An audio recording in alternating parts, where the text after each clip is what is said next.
And we are live on the United Public Radio Network, UPRN 107.7 FM New Orleans and 105.3 FM on the Gulf Coast. How cool is that? And we are being live streamed wherever podcasts live. So we're not hard to find, including my YouTube channel. So go there and subscribe. To all those above me that watch over me, to all of you, my fave parapeeps, fellow experiencers, and brothers and sisters in Christ, welcome. This is Father Shawn's Paranormal Ministry. I'm your host, Father Shawn Whittington. I am an ordained Catholic priest with the United States Old Catholic Church. I am a fully professed brother and abbot for the Old Catholic Benedictines of Immaculate Mary, team member with Society of St. Benedict, and co-founder of GhostBeGone.biz. And yeah, I'm that guy on Eli Roth Presents The Legion of Exorcists, currently streaming everywhere if you haven't caught it yet.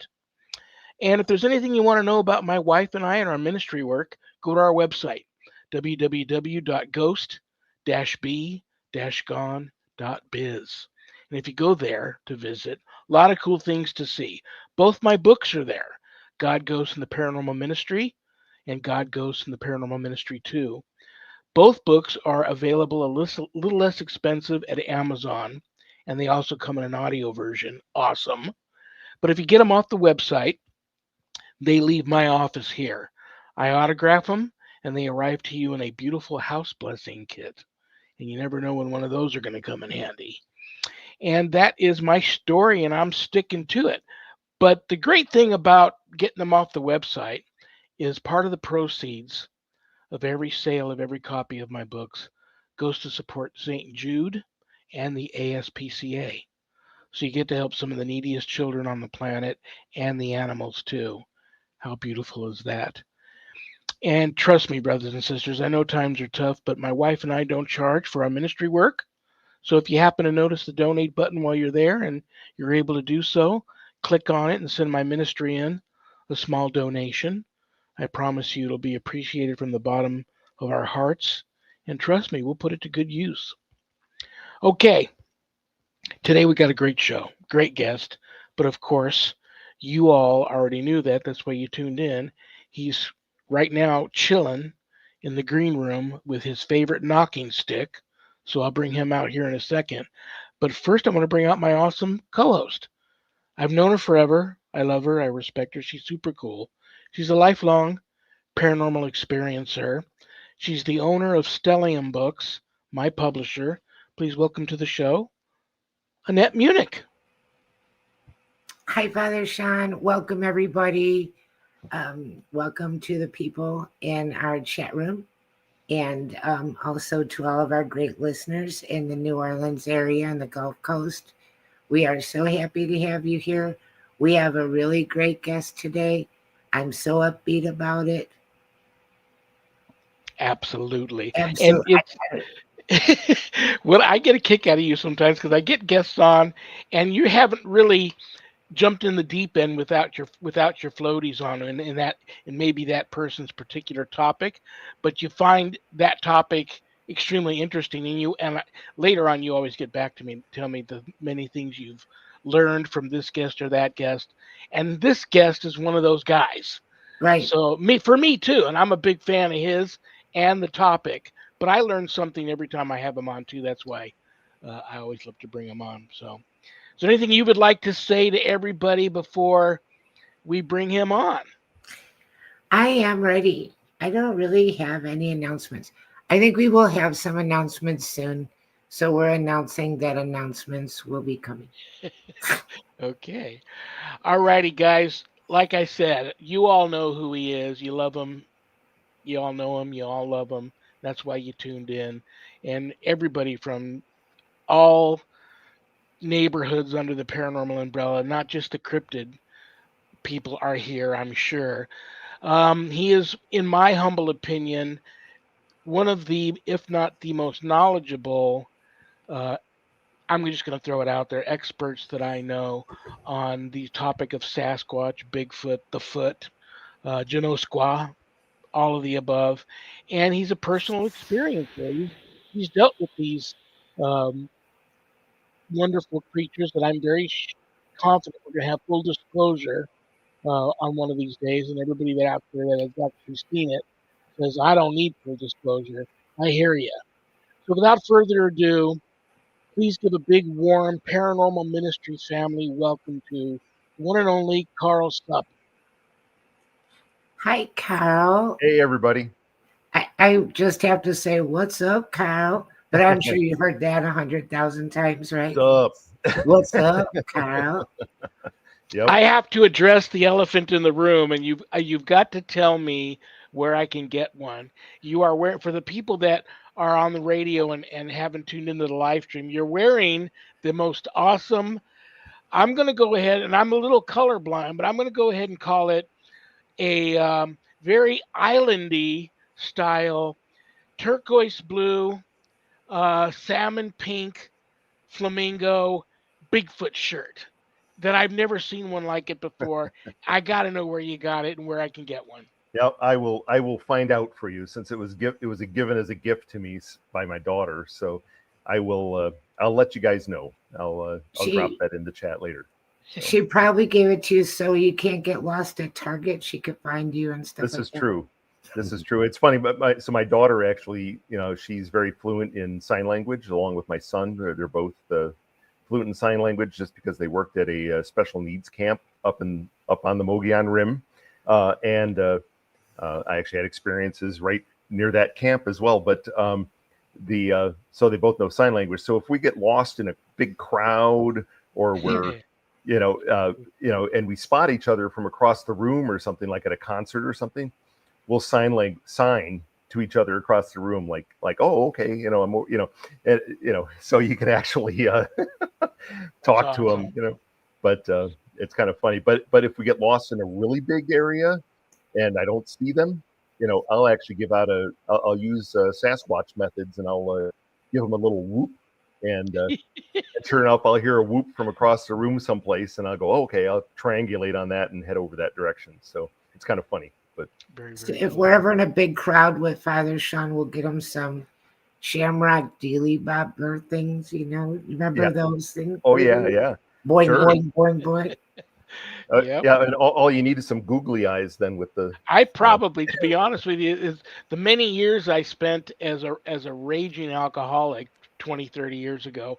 I don't think for many, many, many years, and I'm going back to when I was, like early teens all the way up through to probably 20, just recently, probably 20 years ago I stopped. But every year I was at every St. Patrick's Day parade I could find, and on St. Patrick's Day was always huge for me. And I have several large boxes in a storage room here of all that kind of stuff that Annette just mentioned, of anything you can imagine somebody would want to wear to stand out on St. Patrick's Day. I got it. You see my big surprised face that isn't really there? Yeah, absolutely. You know what? I had to find my car. I had, do you remember Wilson? Was he a volleyball or something? Volleyball. Yeah, I had him on my antenna. And I remember that movie when Wilson was floating away. I'm like, no. Castaway.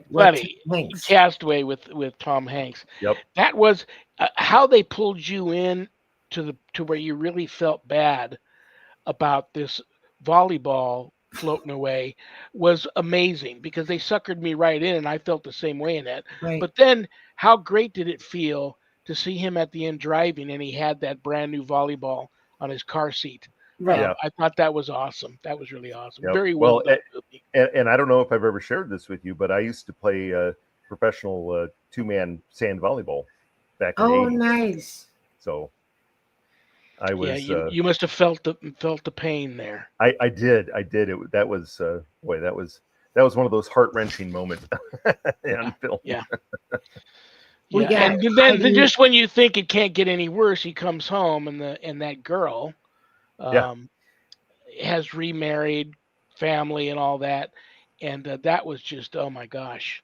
So then the very, very, very end, I don't want to give it away to anybody that hasn't seen it.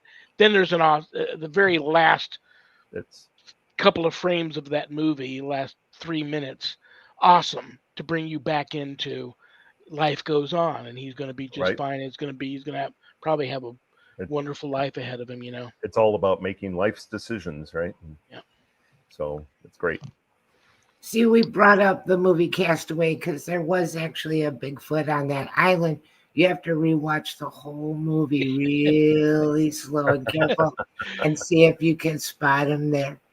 We got Heidi in the chat room saying, "My granddaughter does a good whoop." There you go. There you Well, go. That'll work. let's hear a really good whoop, Carl. Oh, okay. Yeah, I won't do a howl because that would blow out the microphone. But yeah, just whoop. So Tell you what. Note to self: never make that noise when walking in the woods. yeah, you may get an answer. You may get Right. an answer. Yeah, absolutely. You be careful what you wish for, you know. Yep. I have a half a dozen or so questions that came in for you from fans and followers of yours. Okay. So unless Annette has something she'd like to ask you on this topic, I do.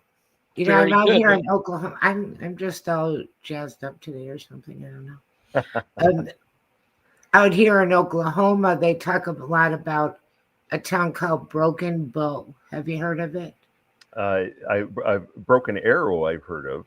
But Broken Bow? Arrow is closer to me, but Okay. Broken Bow is down by where Oklahoma, Arkansas, and Texas meet, and that is a big Bigfoot hotspot. Very active area. With a Bigfoot sign and a lot of stories coming out of there. Yep, absolutely. You know, right in the southeast corner. So I wanted to bring that up.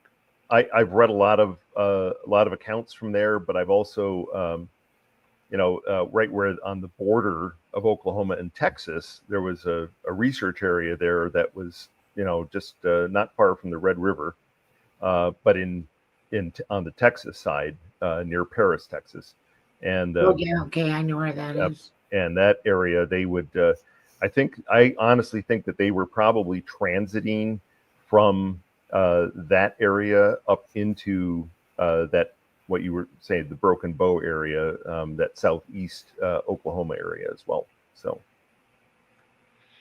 very, very yeah, cool. I was looking up some statistics today, and there's no states that don't have any sightings. And I looked at the numbers and I thought, well, some of these states don't have very many, but the numbers represented how many per 100,000 people in the population.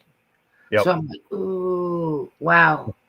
So for anybody that thinks that there aren't any Bigfoot sightings in your state, you are probably very wrong. If you don't want to believe they're there, you can tell yourself that they're not. But I did look it up today and looked up a lot of statistics, and I was really surprised. Yeah, so I have a formula that, and that's, so, I was, so as a software consultant, they have me travel a lot. I mean, like even next week I'm going to Dallas, and I was in Seattle last week. But a little busy there at that time. But I did manage to get out at least into an area outside of Seattle called Snoqualmie. There's a town there, and of course I took my thermal with, so I could at least from the dinner that I was having near these waterfalls, that I could scan the tree lines in that area, but didn't see anything, and it was difficult for a thermal because of all the mist coming off of the waterfall. It kind of messed with the thermals. Did I lose you? No, we're still with you. No such luck. We're still here. Can you hear us and see us, Carl? He froze up. Uh-oh. Are we back? Well, I can hear you, but you're still froze up. Uh-oh. We can still hear you, though. I'll just continue. Now, you moved a little bit there. Wave your hand at me. I think you're back. Can you hear me, Carl? No, I guess he's froze up. Wave your hand at me. Can you see me? No, he's froze up and we lost his audio. He may There we kick go. back Am in I again. back? There we go. You're back. You're back. Can you see us and I'm hear back. us? Okay, good. You might Yes, I just can. don't even. You're frozen up, but don't worry about it. We can still see your still frame and we can hear you. So now you're moving around a little bit, but it's a little spotty. Okay. But we can still hear you fine. So just go ahead and keep on talking. Can you hear us and see us? It's all good. Yep. Okay, very, very cool. Yes. A little bit of a delay there, not a big deal. But what I'll do is, unless Annette has something she wants to ask you, I've got some questions I can get to from some of your fans and followers. Okay. Sounds We good. have one question in the chat room from Heidi saying Okay. she spent many weekends when she was in high school in the Ozarks. Never even thought of Bigfoot there, but since heard there's been sightings, so she's asking thoughts on the Ozarks. And she's saying that she lives in Seattle. Yep. And definitely the Ozarks are a hot spot. I know that there's a lot of sightings in the Ozark area. Obviously, you don't want to be, you won't be seeing it right in Branson and downtown Branson walking down the street, right? Like I was going to say, I've got this formula really where you actually look for three things, right? You're looking for uh, shelter or some place they can hide, uh, a food source, and water, right? But they're not really just like us at all. So if we could live someplace and have um, enough vegetation in order to hide, right? I mean, because they even down in the desert, this formula works as well in Arizona here. But I used it in New York, and I know there's a lot of sightings in upstate New York, as rightly there should be, just due to the extra cover and everything. But surprisingly, in the dead center of Long Island, I found them using this formula, and it was boy, that was I was almost working there for 2 years. So every week I was there, every night I was there, I was out in the woods, and it was I never got to see one, but certainly heard them. I had rocks, pebbles, acorns thrown at me. It was quite an experience, and I have a lot of those accounts and my research out online on ghosthuntingtheories.com, done by a good friend of mine, Shawn. Very, very cool. Well, I'll tell you what, it's hit and miss with you. I'm getting you, and sometimes I'm not getting you, but I think it might clear itself up. Do you have are you I hardwired wired in or are you on Wi-Fi? I'm on Wi-Fi, but I'm going to switch the router here and see if that helps. Well, it So definitely helped your audio, and that's important because we have so many people okay, that let tune me in. switch this really quick. Yeah, I would almost say audio is the most important thing because we have so many listeners that tune into the United Public Radio Network stations. So audio is a lot more important. Can you still hear us? He froze up again and I lost him. Oh, that's too bad. Maybe he'll pop back in here Okay, again. let's Keep try that. trying. Well, you Can you hear sound me? great. You sound great. If your picture is Testing, testing. frozen, Sorry. that's okay. If your picture is frozen, I'm not so concerned about that. I want your audio good though, so the people that tune in to the live shows can hear you at least. Can you hear us? Oh, you must have lost us again, or or there Ah, or there might be a bad delay. How's that? Can you hear us yet, Carl? There. I can hear you great now. Can you hear me good? Yeah, whatever you just did, leave it the way it is. Even if we don't Okay. have your picture, I'm not worried about it. All right. No problem. Okay, you ready for some questions from some of your fans and followers? And Absolutely. then recently I've received I get phone calls from all kinds of people all the time. And many of them, they don't want the notoriety or they don't want their name put out there or me to share their story. Um, but a lot of people call me and they just want to get their story off their chest with somebody that they know will listen to them and maybe be able to let them know that they're not crazy. So I do have two of those stories I'm going to share with you. But first, this is a two-part question from one of your fans. Wants you to confirm a big myth or theory about Sasquatch that's out there. And then the flip side of that coin, dispel a common theory that just isn't true, that a lot of people think is true about Bigfoot. Okay. Okay. So a common myth. I always hear people saying, "Oh, I encountered the Bigfoot in Arkansas. I encountered the Bigfoot in Oklahoma." And I'm like, as if there's only one, or like, and it's like, I mean, they are, it's really funny, but a lot of people just think that way because, when the news media reports somebody having a sighting, they always talk about, um, it in singular, like there was, the Bigfoot was spotted in this area, or what. It's not a Bigfoot or a Bigfoot family unit, right? It's not. It's very biased and slanted, and it makes it sound like there's one, right? So I can see why a lot of people latch onto that, but they are truly, they're like us, right? I mean, they have family units. They travel together. They hang out together. You know, they have, they're very smart, and what I like to call strategic intelligence. All right, they're not dumb.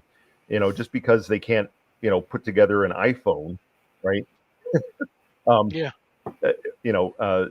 but they certainly do have tool use. I found a lot of things, broken bones that have been used to, that you could tell had been used to, clean things or dig with, um, and uh, and incredibly strong.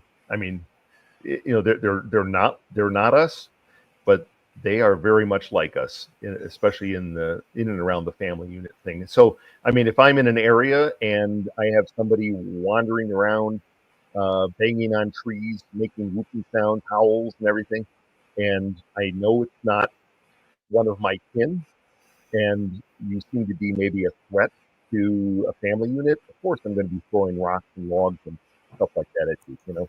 Um, I want you out of my living room. You know, so my experience is not that they're vicious, right? But there's certainly, I want to not even they could be territorial. I couldn't speak for that, but certainly in my experience, especially in the areas I go into where I'll say they know me. Okay. I mean, they'll come close into camp and they'll make, and they'll let me know that they're there, whistle, rock clack, tongue clack, you know, and it's like, oh, they're here, or, like that. And you could hear, it's close enough that you can hear the wind going over lips. It's not a bird. And it's kind of remarkable, right? Because they know me and they know that I'm not a threat to them or their family, right? So they want to interact with me, and I am perfectly good with that.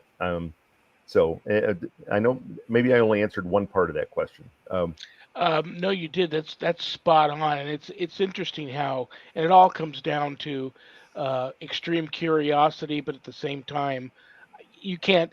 If they absolutely want nothing to do with us, I could totally. I feel them, and I'm totally on their side about that because we're not, you know, we're not good. I don't think we're a good outcome for them, and they know that. So when they feel that trust level with an individual that they may get used to because that person's out there that long, or maybe there's some type of psychic connection going on. You and I both know truly gifted psychics that have gone out there and psychically connected with these creatures and say they're very psychically gifted. So I do believe not only are they flesh and blood, but I think there's a great deal of supernatural properties attached to the creature. And I know a lot of colleagues of mine tell me that they don't believe in that theory, but I firmly believe that there's a lot of supernatural um, properties and abilities attached to this creature. The second part of that question would be a real common belief amongst the masses out there that don't really know much about them, that they hear that just simply isn't true. Ah, um, well, let's see. That I mean, they will. Gosh, um, like I said, like I was starting to get into, but they paint them as monsters, right? Forest monster, or what, and it's like, you know, they absolutely. I mean, I've seen them in multiple states, right? I've encountered them in probably 3 times more states, right? So I think I'm up to like 23 states that I've gone out and researched in, and Wow. and had encounters in all but I think 2 of those states.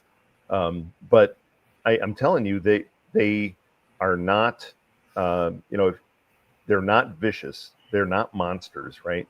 In fact, I think I've been, the only reason why I even carry a weapon in the woods is, well, for the occasional bear, but most of the time I don't know, bears are wimps, at least in Arizona. It's like I've probably seen 20 black bear, and 19 of them ran off, right? But it's that one you don't want to screw with, that you better have a sidearm on you, right? So, and then I was stalked once by a mountain lion. So, and thankfully that was probably 3 years prior to me. Just, I found a hair pile in this one area, and I remember looking at it and getting down on my hands and knees in a very prone position.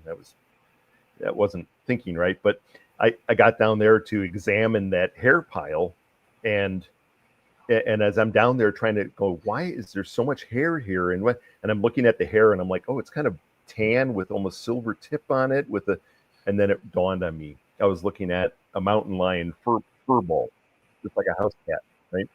And at that exact moment, I jumped up and I was drawn, because I was like, am I being stalked, right? Because the one time I did get stalked, it was paralleling me, but I did catch glimpses of it. It wasn't like the times that I get paralleled by a Bigfoot, where they're just curious and want to keep an eye on me. Okay, that's fine.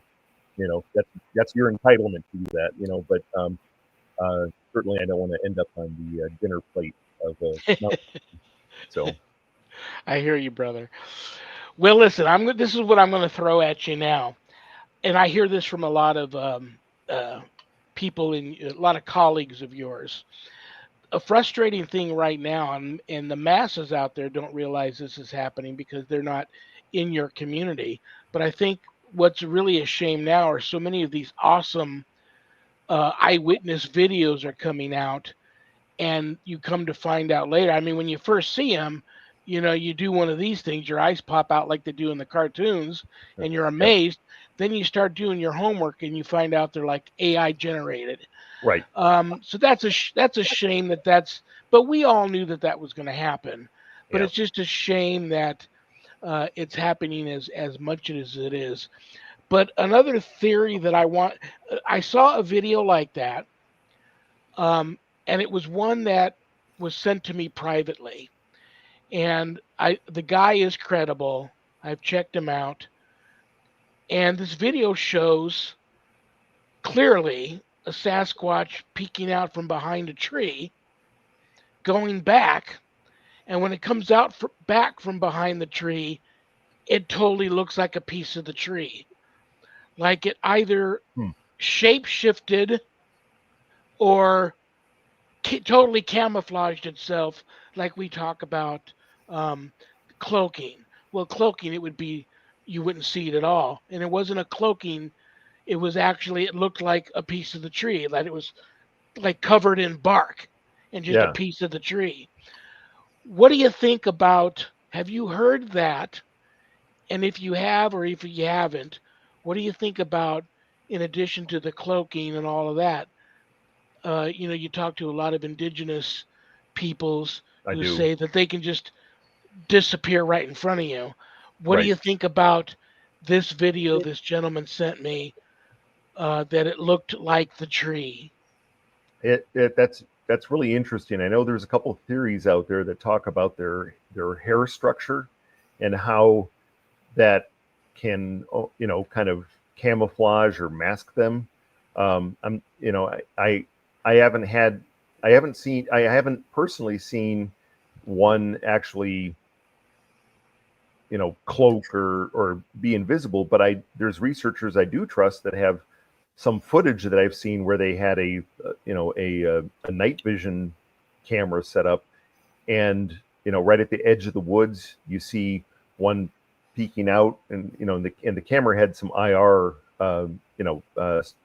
flood on it, and he just had it in the back of his truck with the tailgate open, and the and it peeked out, and then a little while later it's closer and it peeks out again, and you can see the reflection of these eyes, which I've seen that a lot of times in the woods with night vision. But you see the reflection of their eyes back, but then within 5 minutes, unedited, uncut, all of a sudden, and you could see down the road where this truck was parked, and right in the center of the road, like approaching the truck, suddenly you see the eyes, and there's no body with it. It's just eyes. Yeah. I can't explain that video, and I trust that researcher. And this was long before AI was generating talking, joking Sasquatch and Yeti videos all over the internet, right? So I get those all the time in my inbox.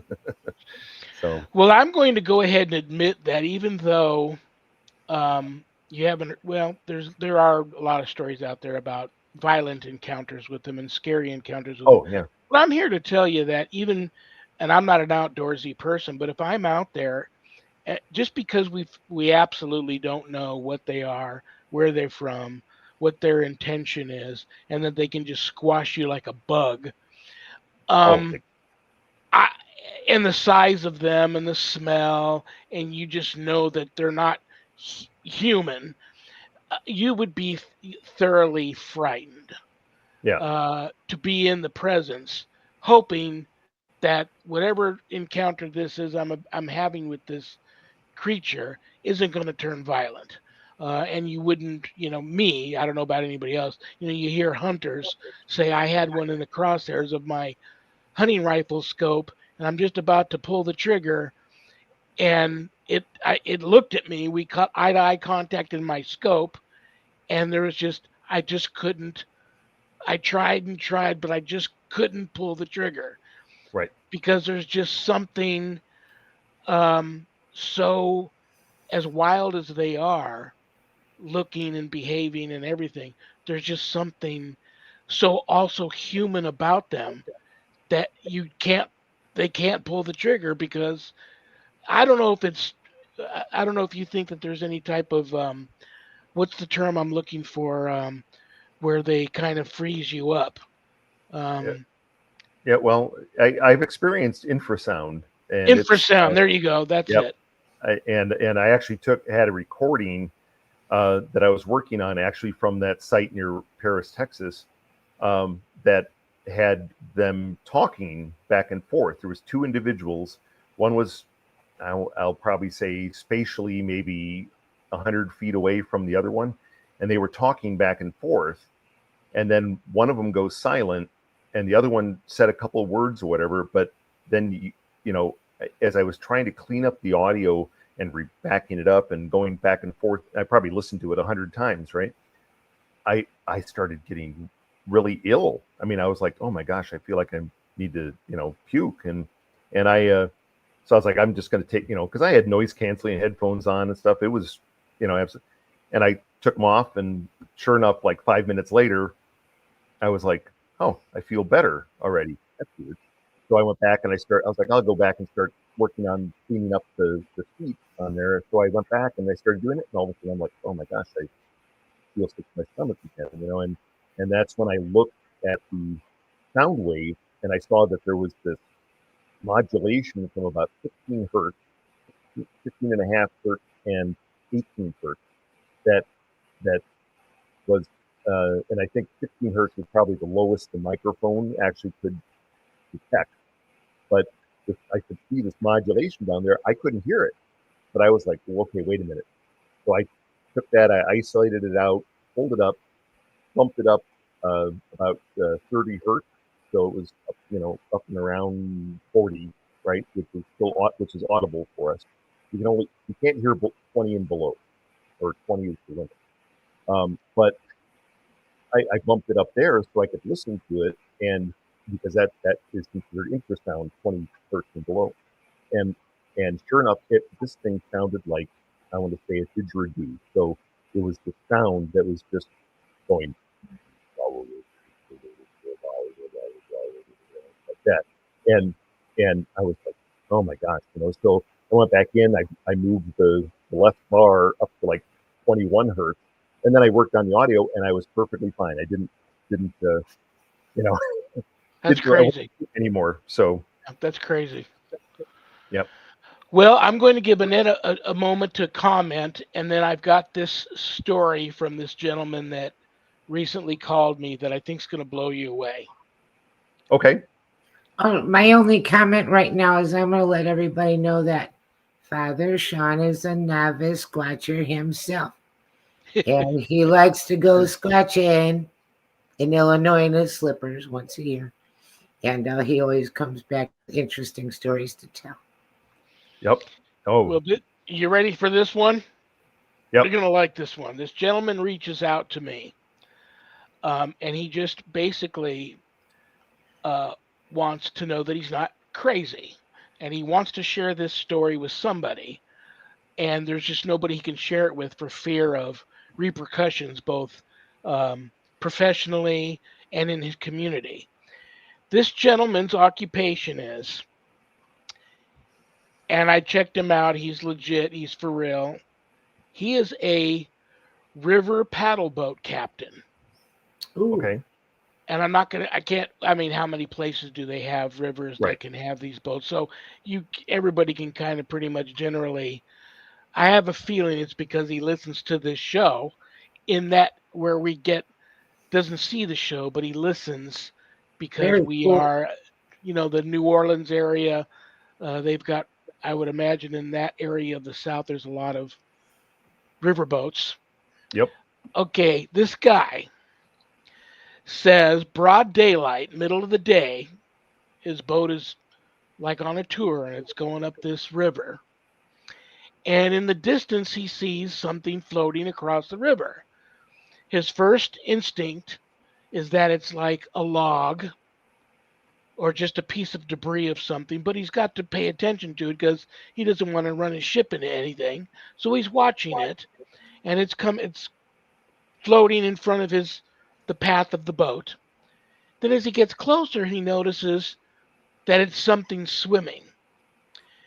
And his first instinct is it's either a bear, something like probably a bear. He's thinking not a moose or anything like that because of the head structure, but he's thinking probably a bear. He knows it's not a person, and he starts getting closer, and he's thinking this thing is going to swim out of the way. But as he gets closer, and he starts to focus in on this thing, he realizes all of a sudden it stops swimming, and it's stuck right in the middle of the path of this boat. And then he gets close enough to see, he doesn't know, really, he can't wrap his head around what he's looking at, but he knows he's got to veer his boat out of the way or he's just going to go right over it. And as he veers his boat out of the way of this, whatever's in the water, and he's going past it, he asks somebody that's on the bridge with him to take over real quick. And he walks out to that side of the boat to look over. And he says, I see this thing dog paddling in the water looking right up at him.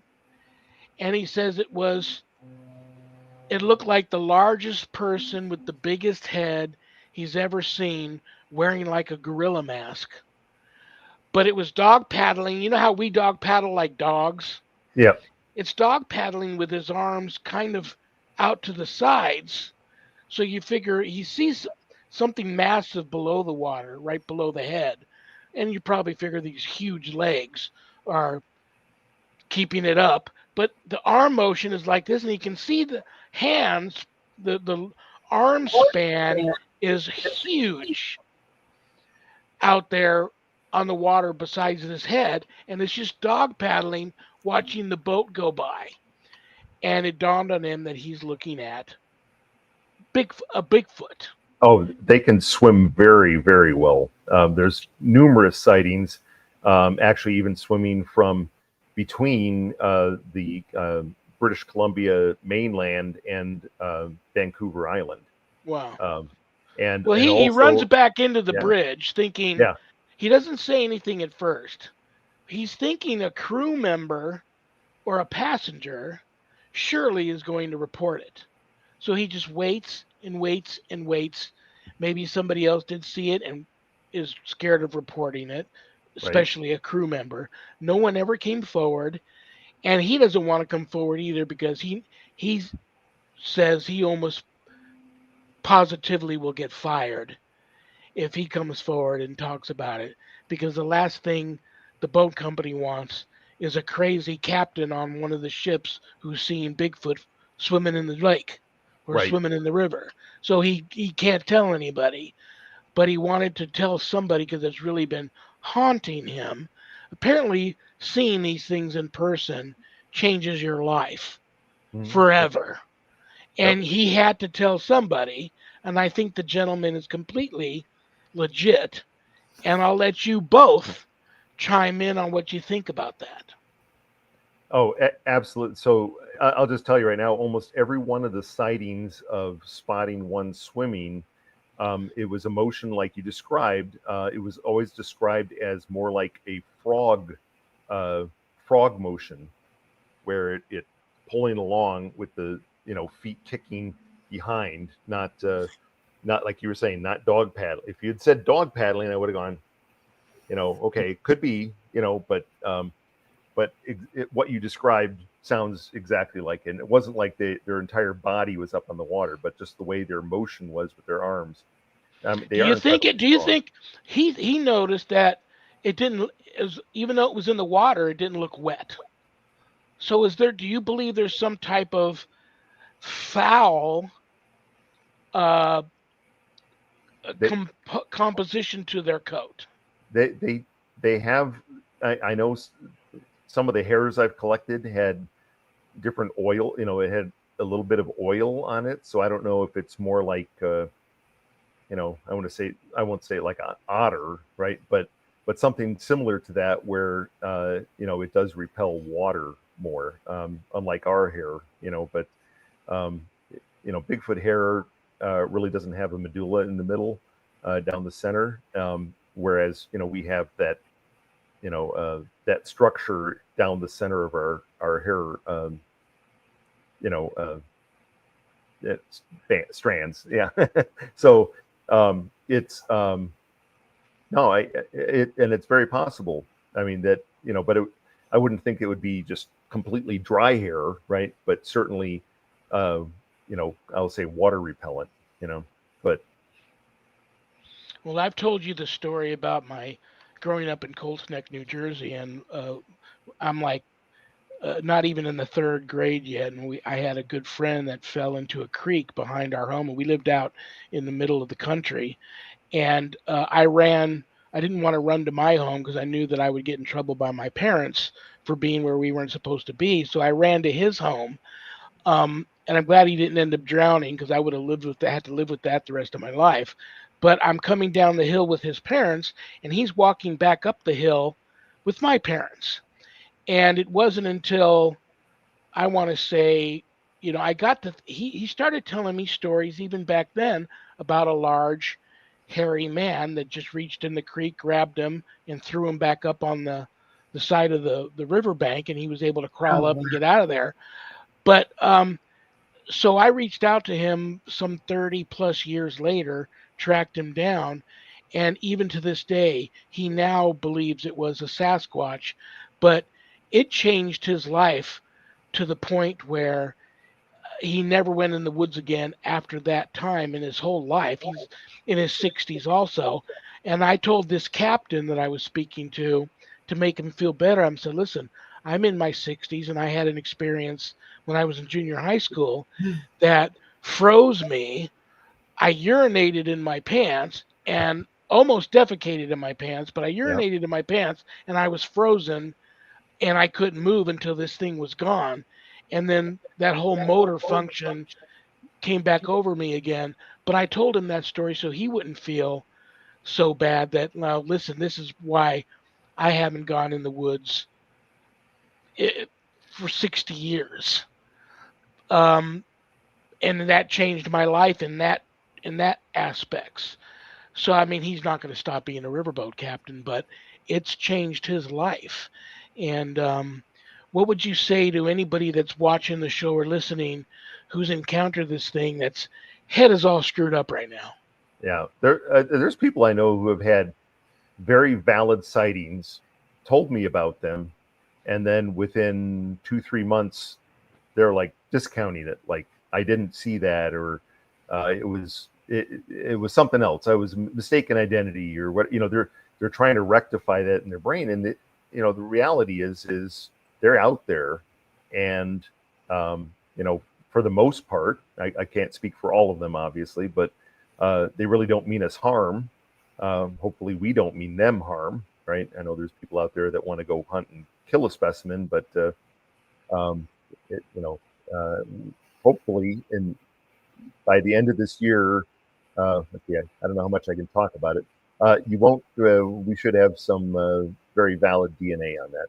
So, um, uh, that it'll be very exciting. But like I said, don't be afraid to acknowledge what you saw, right? Because it will drive you nuts if you try to explain to somebody what a sunset is, right? And if you've never hadn't seen one, or you never hadn't seen one in the last 6 months after seeing one, right? You start get second guessing yourself, and don't do that, right? I mean, your own well-being and mental attitude is far more worth you getting centered on that. So I've seen that in other aspects of the paranormal too, where time passes and they completely tuck themselves out oh, of the whole thing. right. In fact, that happened to my nephew. My very first sighting, the this female Sasquatch had, my nephew saw her 30 feet away with night vision, and she ran behind the tree. I saw her just before she stepped behind the tree, and then she left her hand on the side of that tree for almost 3 full minutes. And we're looking at the fingernails and the light breeze. The hair was moving on the forearm and on the back of the hand, and it was just you know it was astonishing, right? And nowadays I talk to my nephew and he's like, yeah, I'm not sure what I saw. Well, I tell Right. you what, when we got back to campsite that night, holy cow, he was like, somebody shook up a champagne bottle and uncorked him. I mean, he just went on and on and on and on, but exactly what he saw and and so thankfully I recorded all of that. So I have his firsthand, recounting within an hour of his experience, and that was, but yeah, it happens, and it's easier and safer for us to think, inside the box instead of being outside the box. And Right. so I always just tell everybody, keep an open mind. Like I said, I know there's a lot of researchers out there that have experienced different things than I have. I seem to have a knack. Everybody calls me a Squatch magnet because, I'll go out in the woods and all of a sudden I'll have one following me, or, if somebody else goes out with me, they'll be like, oh my gosh, like, what an experience. It's like, and I really didn't do anything, right? But somehow they're interested in me, even in areas I haven't been in before. So I'm so fortunate in that aspect. And like I said, I certainly never expected that when I, really started seriously doing investigations in 2008.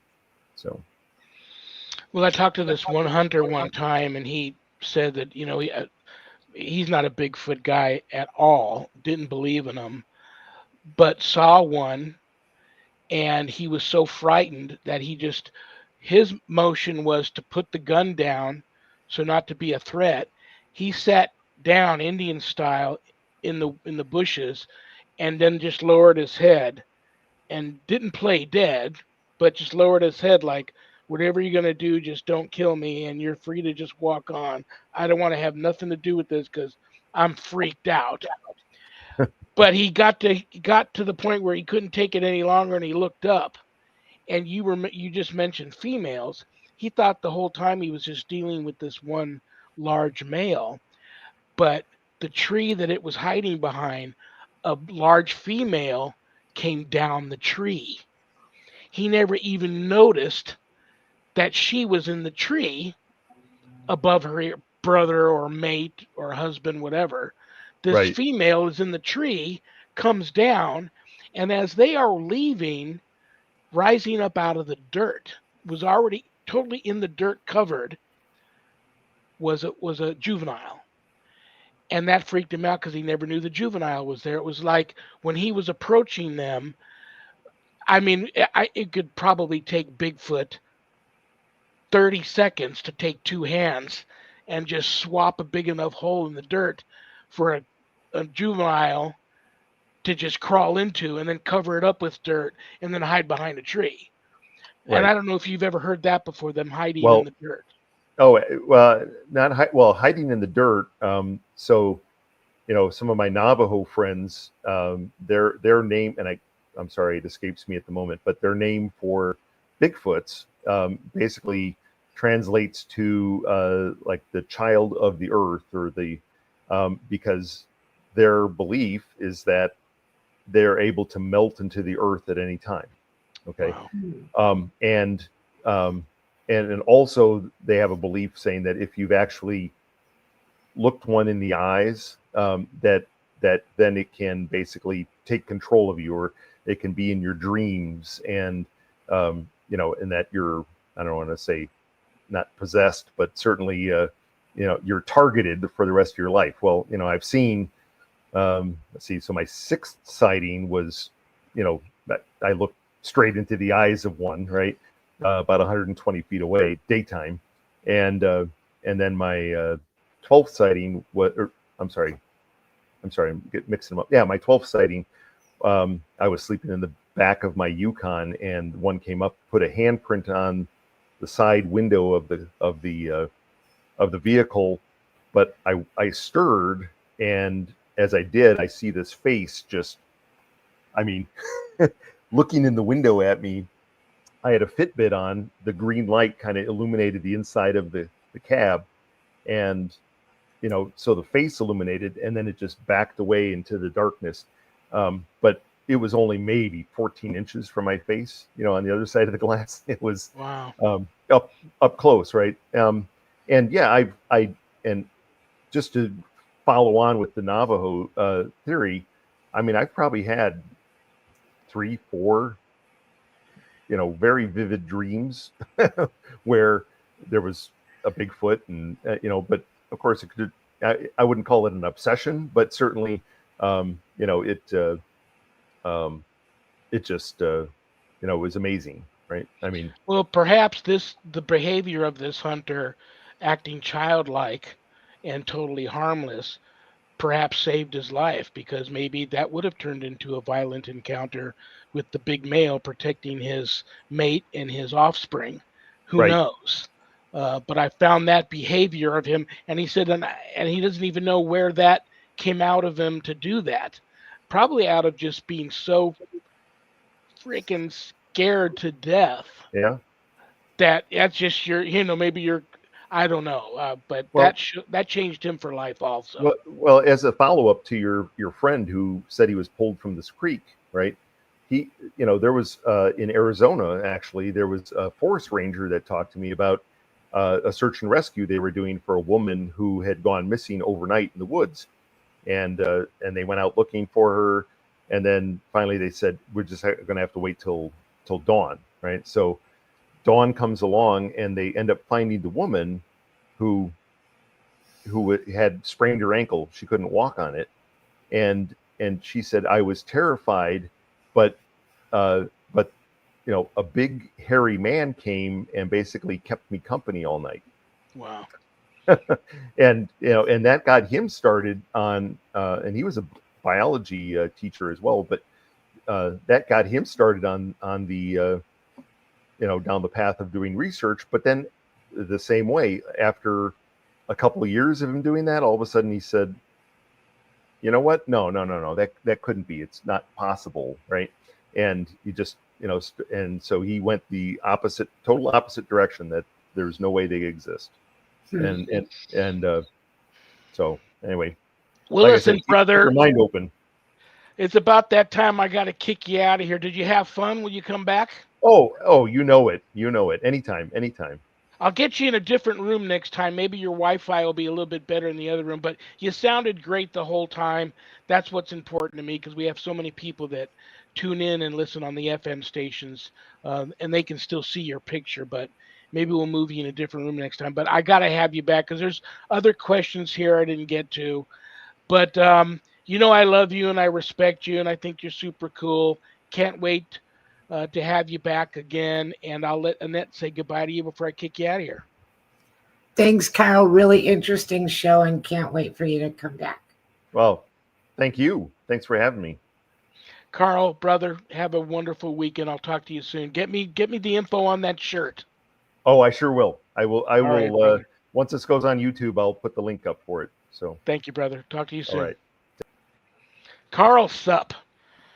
All right.